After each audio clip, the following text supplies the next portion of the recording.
IBAM. What is it? It's Irish books, artists and musicians. This is a yearly celebration of 100 artists.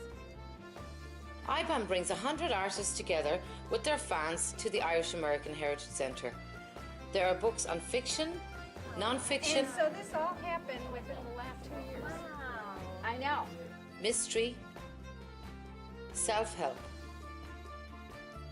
humour, children's books and crime novels.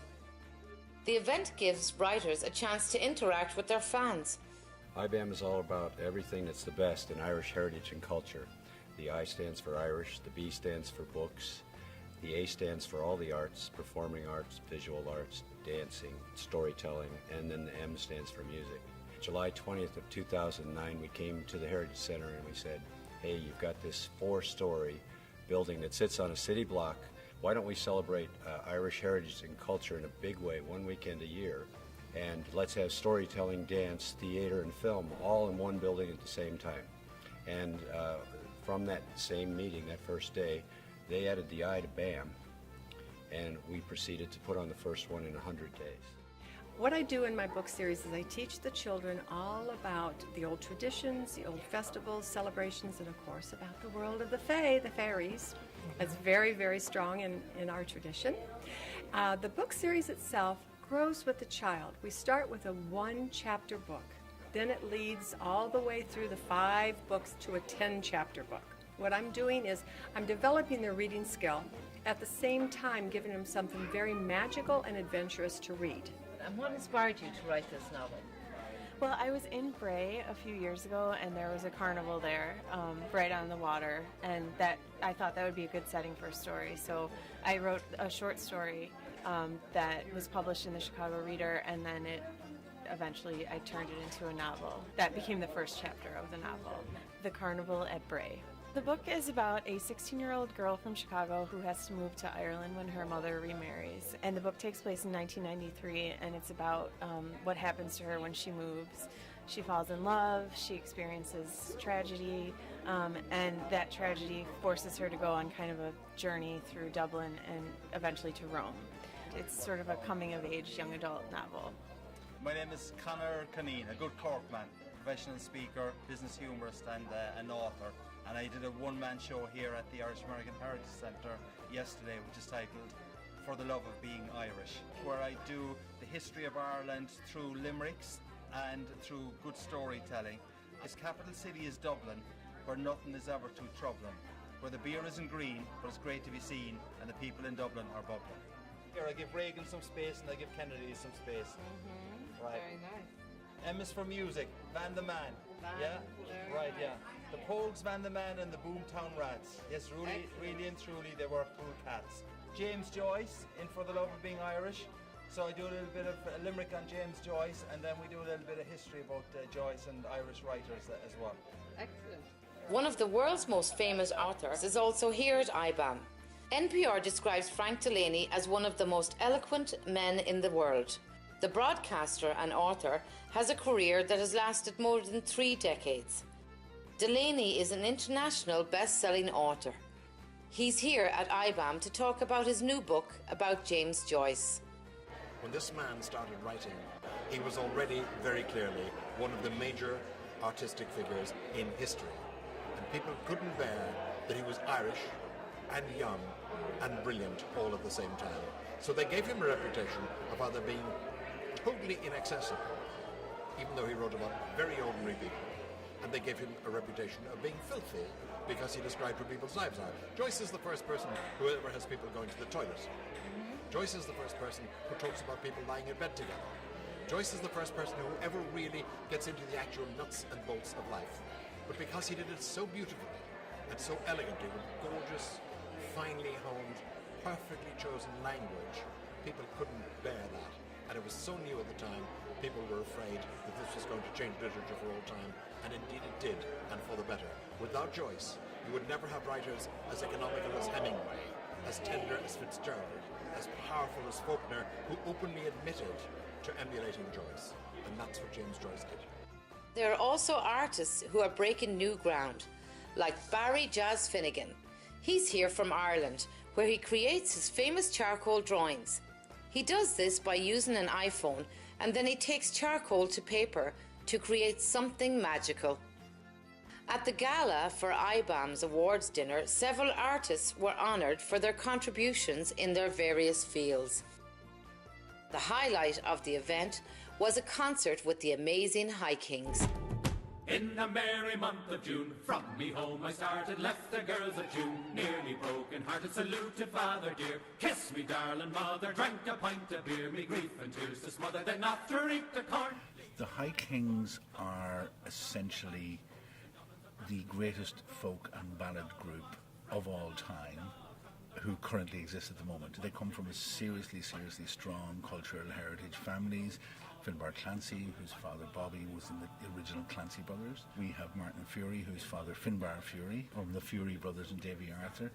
We have Brian Dunphy, whose father Sean represented Ireland in the 60s in Eurovision and came over here and sang and represented Ireland all over the USA for many years.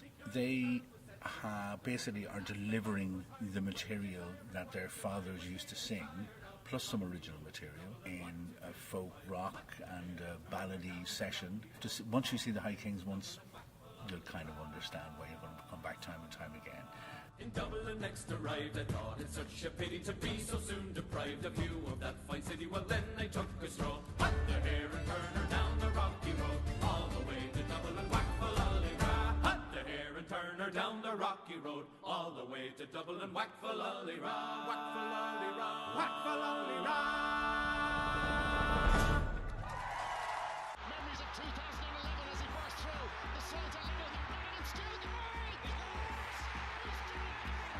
What a goal from Kieran McManaman, and he's got the move that takes Dublin to the All-Ireland final.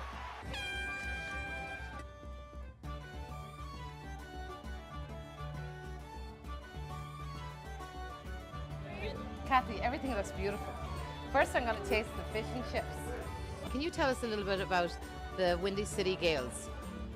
Yeah, we're a youth Irish football team. Listen, you've been 50 years together. Wow, that's amazing.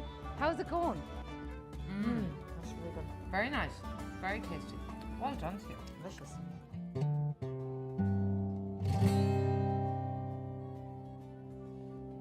Wow, Aaron, that was beautiful. Very nice. We start with a good song, you're halfway there. Yeah, exactly. We will have that and much more on the Celtic Tiger Show. Imagine spending the day with the likes of Nathan Carter, the Screaming Orphans, the Elders and many more. That's Gaelic Fest. For the Irish family, heritage and culture are like mother's milk. It's why Gaelic Park Fest is so popular. Every year, Memorial Day weekend, the folks at Gaelic Park gather together the best Irish dancers, artists, the best food,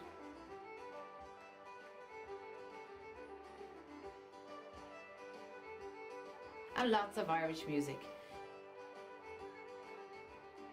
And they relive the crack just like at home in Ireland.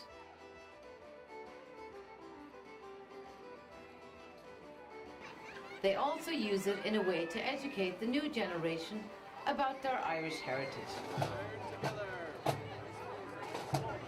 Why do we need Gaelic Park? We need Gaelic Park because we didn't have any place that we could call home to promote our Irish culture, sports, especially GAA, keep people involved, in touch with home, and for people who congregate. We're here for the love of the Irish Fest and the Irish and the culture. And, we said this is one of our dreams, and it's like a dream come true, Organisers at Gaelic Fest say the music offerings are the best in the region. If the traditions make up the heart of the Irish community, the music is its soul. We're lucky, growing up in a family, rich. It's like every Irish family. We grew up in a family rich in tradition with the song, not only the tunes but the song. Our mother is a great singer and she knows a lot of the old Irish songs. So we grew up in a very rich tradition of Irish music and Irish song, especially song. And then, of course, being young in Ireland, you don't really appreciate what you grow up with. So you're always trying to strive to be like an American pop or rock band. So we blend that with what we do with the Irish and our own original pop music.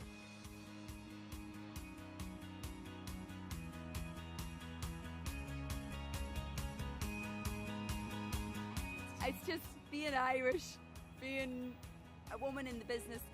It just comes out, like, and we do something a little bit different with the way we're set up. That's why we call it Screaming Orphans, because we're not something typically Irish yet. We grew up playing traditional Irish music, and we write our own stuff, our own music. So we blend it all together, and that is what is the Screaming Orphans. We feel the music. Because coming over to America and actually leaving home, you have this feeling of like, kind of spurred with people immigrating long ago, because we were over here on our own. We came over here, we didn't really know anybody. We worked our way up to get to play to these Irish festivals. So, you know, for us, when we sing these songs of immigration, when we play the tunes, we're very proud. We feel it.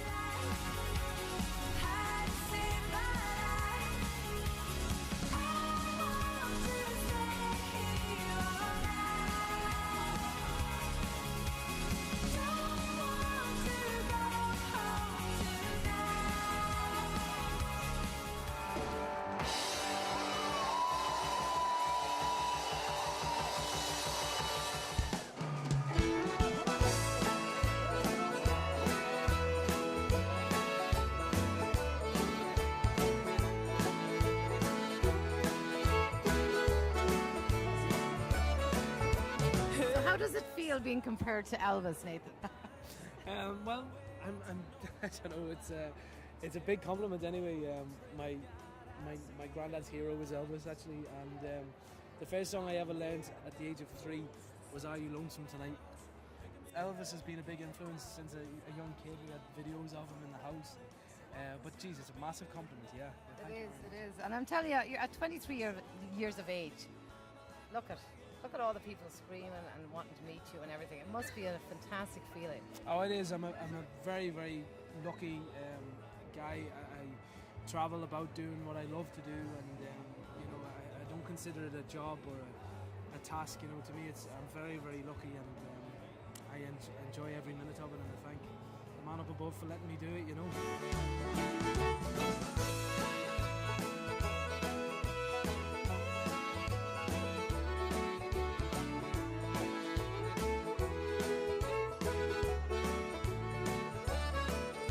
Songs that you sing that really mean something to you, what would they be?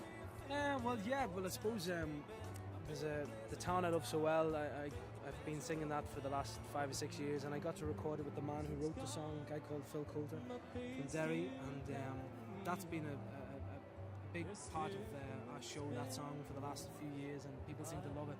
I was very lucky tonight. The very generous people give me a standing ovation at the end of it, and it seems to touch a lot of people. You know, the song's about Derry and all it's been through, and thankfully now Derry is a much peaceful place, you know, and it's moved on a lot. Like an only pray for a bright brand new day in the town I loved so.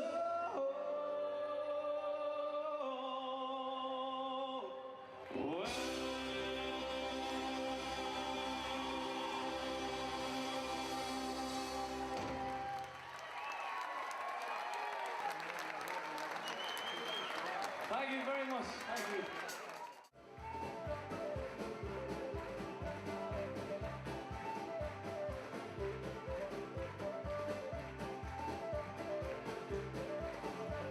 What kind of music do you play?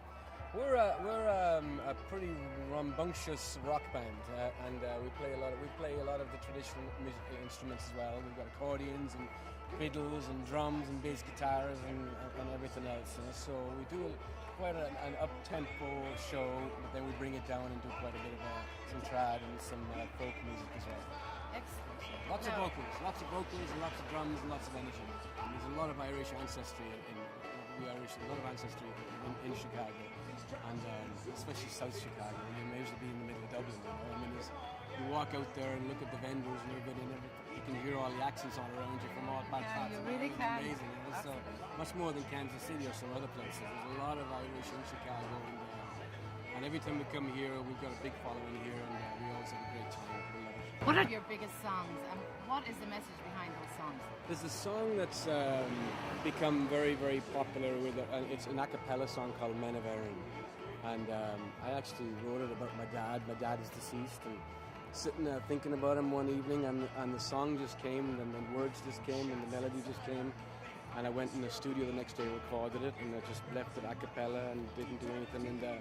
And it's become huge now, and you'll hear it tonight now, everybody sing it. And Fare thee well, my boy, as you wander this night. Be not feared in the darkness, my heart is unite. As you go grim and a barren, faith and love by your side, I will dream of your peace and I mean, everybody's lost somebody. Yes, It's we just have, what and that's it for is. sure, We yeah. lose somebody, and this song has really helped me, over my dad. And it's just keep them in your hearts, and they'll still be alive forever.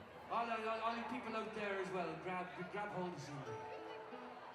Put your arms around each other and sing to